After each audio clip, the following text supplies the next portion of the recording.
If you are pregnant or you've recently had a baby, this podcast is for you. I am your host, Kath Bequee, a physiotherapist working in women's health and mum of three.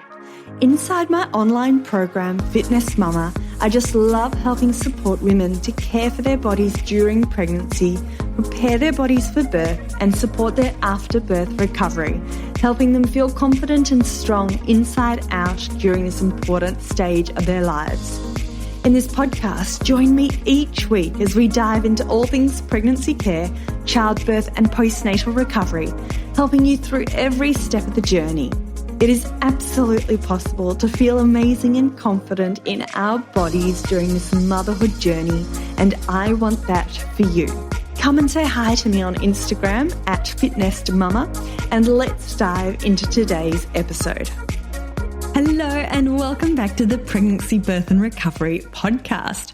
So today's episode is a great one. I chat with Jo Hardie from Spewy all about toilet training. So Jo has an amazing product with bed mats, but she's also a mum of three, and I thought she'd be the perfect person to talk to about toilet training. In today's episode, we discuss how to know when to start toilet training. We discuss the difference between day and night toilet training. We discuss ways to make it a positive experience. We discuss some go-to products that will help you on this journey. And we also discuss how to manage setbacks when it comes to toilet training. So this is a relatively short episode, but it packs a punch. And yeah, it's a fantastic episode. And before I do jump into this episode, I do just want to say thank you again for all your support with this podcast along the way. If you know someone who is about to embark on toilet training, please send them this podcast episode, give it a rating, give it a review. It's still one of the best ways to help this podcast reach more people. And at the end of the day, if we can help one more pregnant or postnatal mama have a wonderful motherhood experience, then that is amazing. Okay, let's dive into this episode today with Jo Hardie discussing all things toilet training.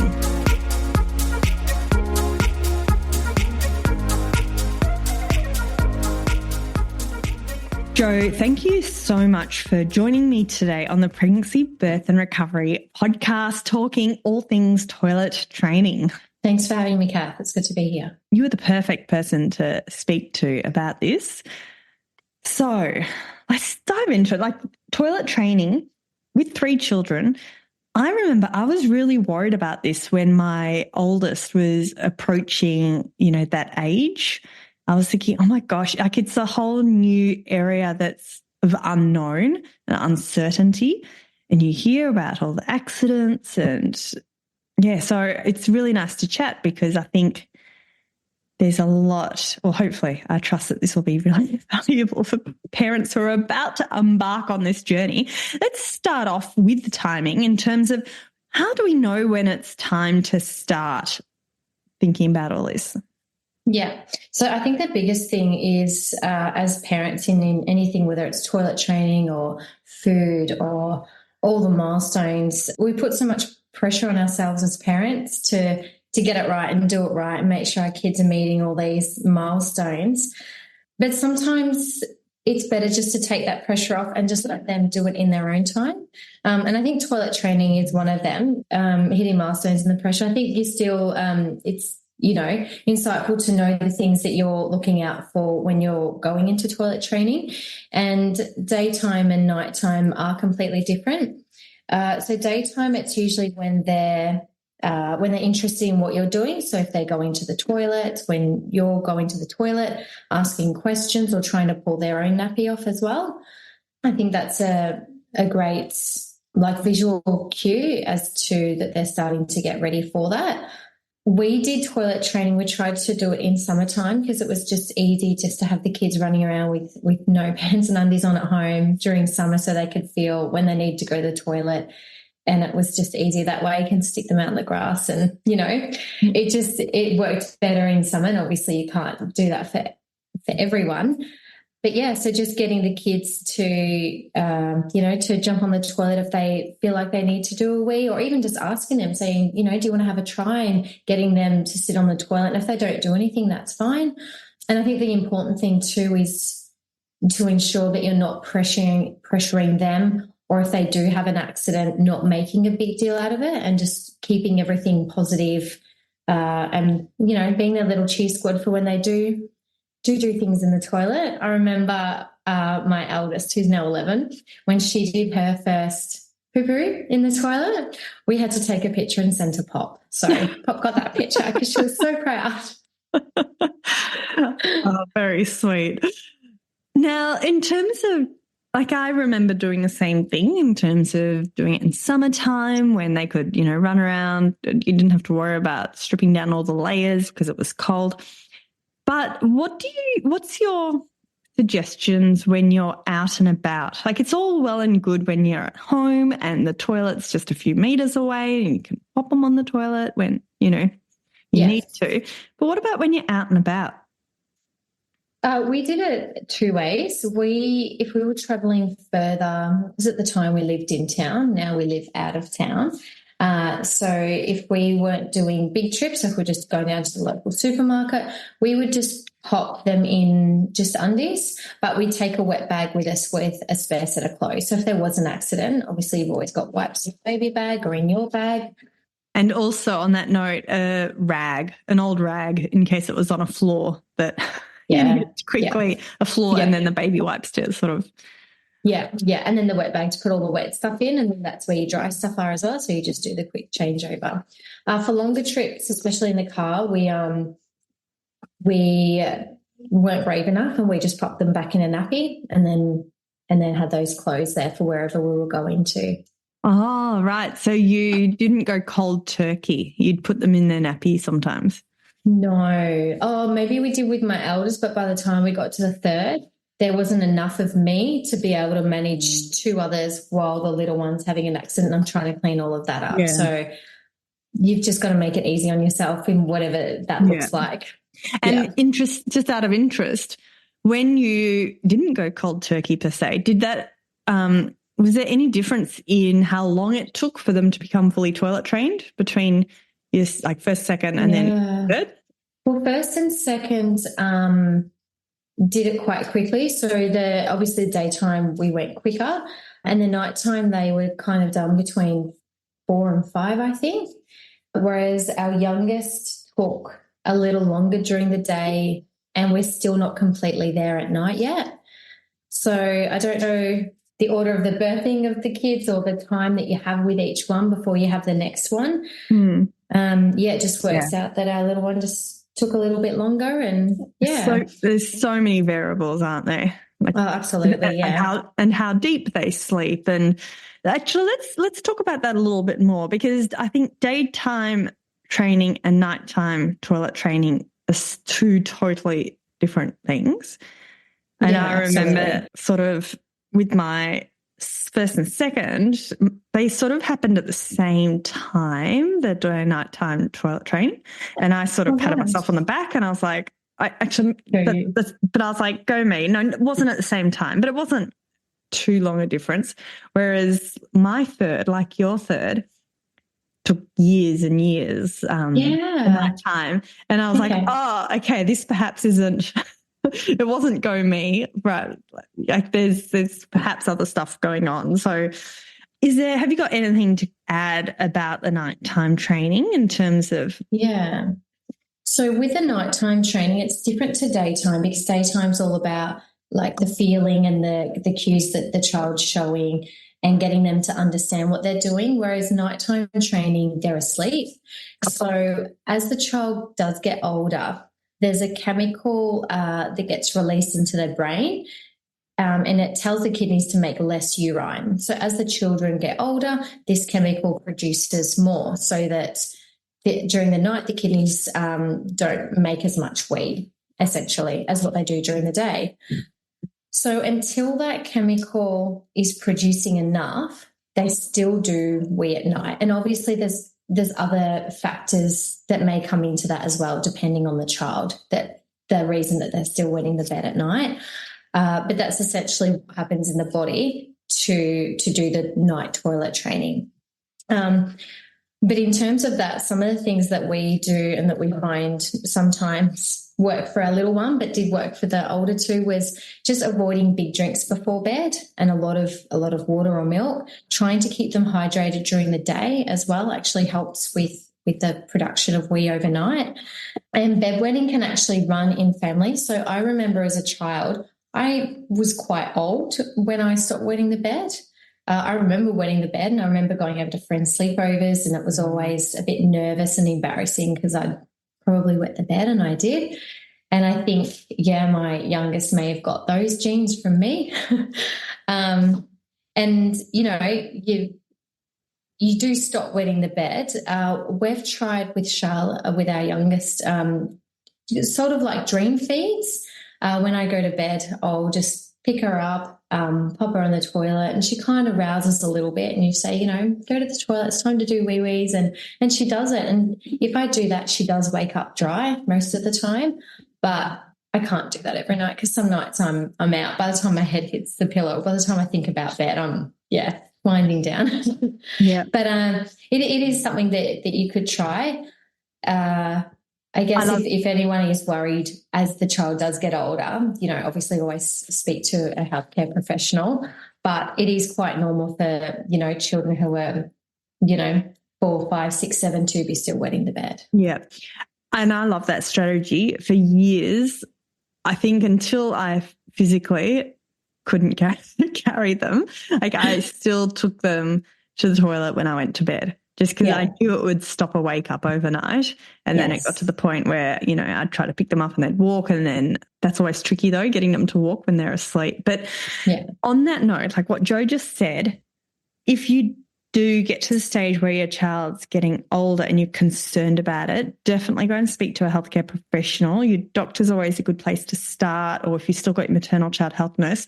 But, and a lot of people don't realise this, like I'm a pelvic floor physio, and there's actually pelvic floor physios that specialise in paediatrics. So there's a whole area of paediatric physio that deal a lot with bedwetting and like incontinence and that side of things. So yes, there's a lot of help out there, and definitely if you need to, go and have a chat to your healthcare provider. But on that note, if anyone does know a good specialist in this area, I do want to get them onto the podcast to sort of as the next sort of episode to this one. So send me a message on Instagram at FitNestMama, because I'd love to speak to someone else too. Right, Jo. So we've talked about difference between daytime and nighttime toilet training. We've talked about how to know when to start toilet training. We've talked a little bit about making a positive experience, but can we perhaps, let's talk about this a little bit more, because I feel this is really important. And as parents, I know it can also get a bit frustrating. And so sometimes when we're trying to keep it positive, but then let's say it's happening over and over and over again, you're just a bit over it, it can get a bit trying too. So firstly, why is it so important for it to be a positive experience?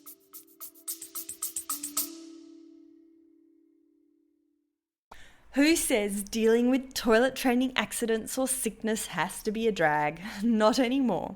Introducing Spewy bed mats, your ultimate sidekick for hassle-free nights and super quick cleanups. Picture this.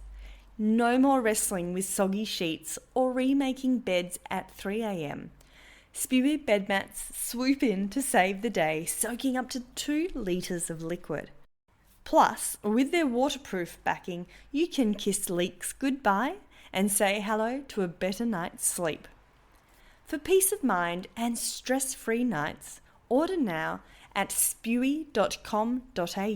That's spewy.com.au, and use the code FITNEST15 to receive $15 off your first order.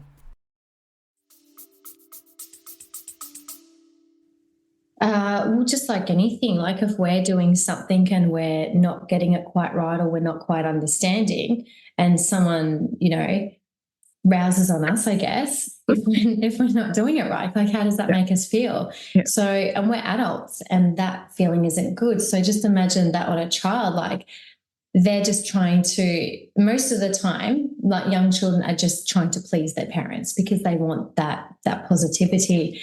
So I think it is important, because if we're not positive and you know, trying to maintain, I guess, our emotions a little bit when it is frustrating, then they're going to pick up on that. And they're obviously going to feel that, and then it's not going to be a good experience. So they could try and, you know, if they're wetting the bed, for example, they might try and hide that from us, or, you know, they might get a little bit of anxiety around going to the toilet, or even out in public, using the bathroom out in public.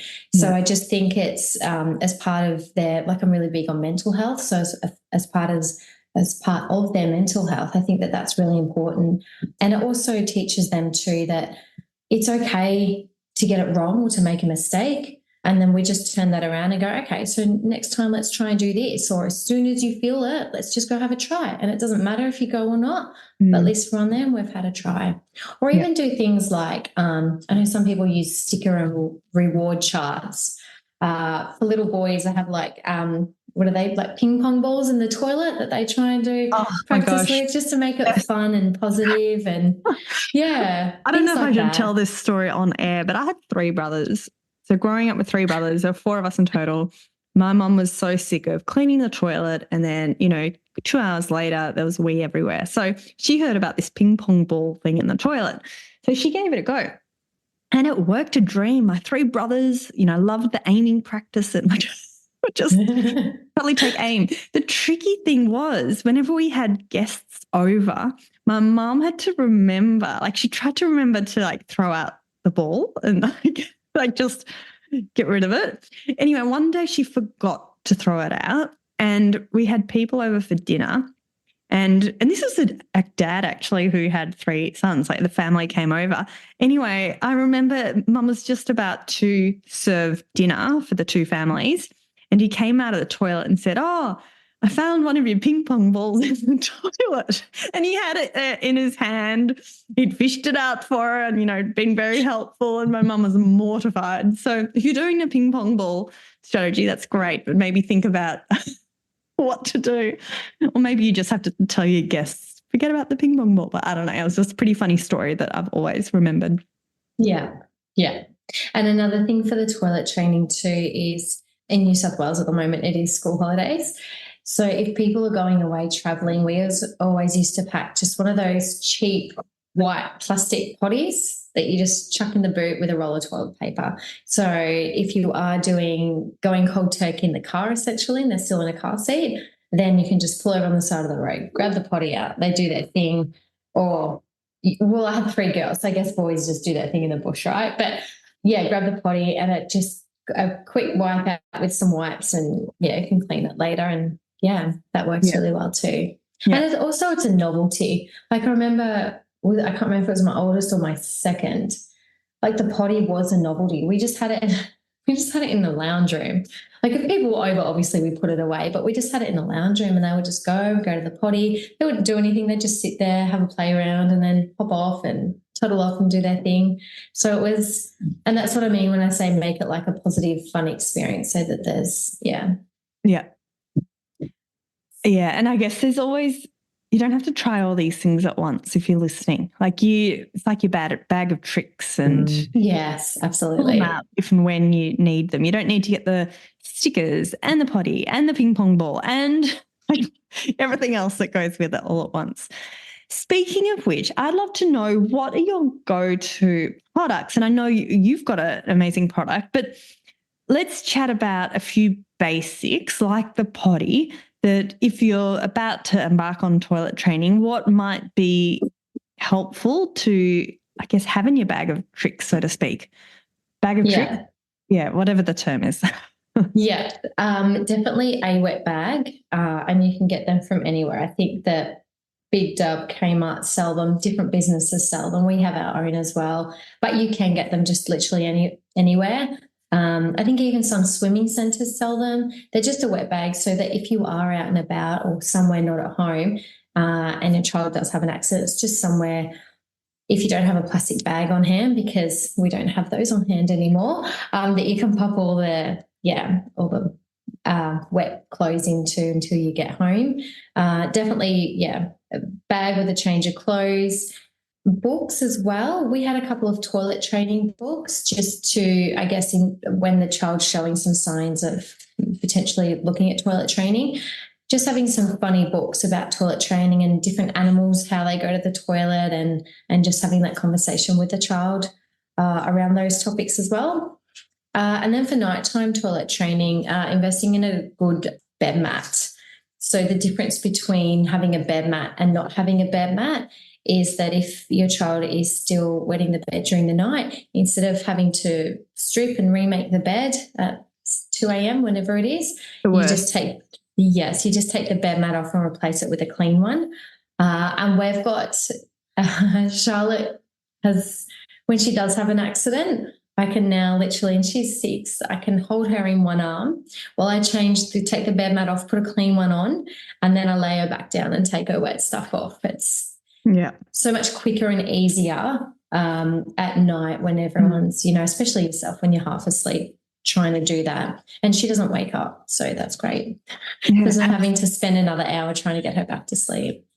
I did not know about those bed mats, me being me, for my first child. Like, again, she was pretty good with her nighttime training, but when I found out about them, it was life-changing. Like, it was amazing. They were the best investment ever. So, ladies, if you are struggling with nighttime sheet changes, like, absolutely, 100%. And I think it's not just the sheet changes, it's when it goes through onto the mattress as well. And then you've got I know we've got a little deck off the kids' bedroom now where, if we've missed it or if I haven't had a bed mat on that night and she has an accident and she's in undies, then the mattress goes out there to air out and we get the spare one out and pop on the bed. It just saves all of that. And sometimes, in terms of just practical little tips, it's really helpful to already have a set of clothes out next to the bed too. Yeah, I get at the end of the bed. At the end of the bed, yeah. And also, when you mentioned before with the books, I loved having some books near the toilet. So, because in the early days, you sort of have to sit with them for them to stay. And it's not a quick 2-second, I'm going to do a wee and I'm hopping up. We're in there for like half an hour at a time, just having a play around. So have some fun, books and whatnot to help keep them occupied on the toilet and stay on the toilet. So yeah, definitely. And I guess share too, like when they are excited and they get it in the toilet or they do their stuff, like just sharing that excitement, and that's, that will encourage them to keep doing that. Yeah, absolutely. So to finish off with, how would you go about managing setbacks? So let's say you feel like you've got it all sorted, toilet training's well on its way, very few accidents at all, and you're like, yes, I've done this, and then you have a setback. What are your thoughts around best ways to manage that? We have had a few. We actually had one a couple of months or a month ago with my middle child, and it was a nighttime thing again, and I'm like, what's going on? But setbacks are actually normal. So it depends on what's happening in the child's life, whether there's, a big move or anything really big happening. It might even just be like a development stage that they're going through, and they just have a little bit of regression, which is all normal. So again, not telling them off for it and just saying, look, it's fine, let's just change it. It's, it's nothing, like it, just not making into a big thing, because it's really not. Yeah. And fatigue is one thing I noticed. Yes. If they got really tired from a busy week or late nights, then the bedwetting would always be worse. They'd be deeper sleep, I think. Yeah.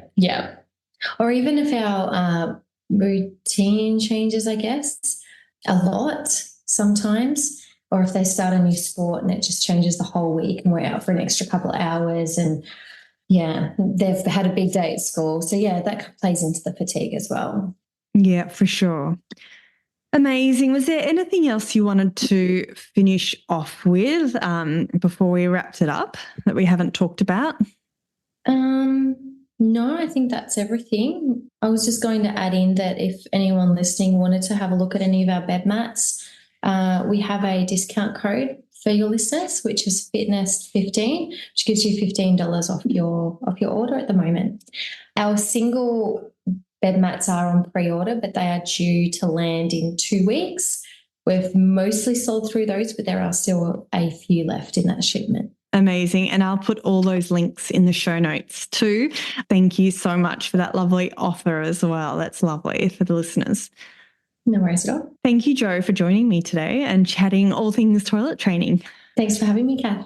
That's it, ladies. Before I sign off, remember my team and I will be putting together the show notes for this episode with all the links, including the code, which is FitNest15. So if you want $15 off any of these bed mats that Jo was talking about to help you on your toilet training journey, then head to spewy.com.au and the code is FitNest, FITNEST 15.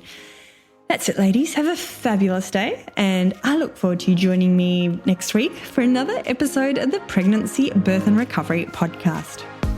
Thanks for listening to the Fitness Mama podcast, brought to you by the Fitness Mama freebies found at www.fitnessmama.com/free. So please take a few seconds to leave a review, subscribe so you don't miss an episode, and be sure to take a screenshot of this podcast, upload it to your social media, and tag me at FitnessMama so I can give you a shout out too. Until next time, remember, an active pregnancy, confident childbirth, and strong postnatal recovery is something that you deserve.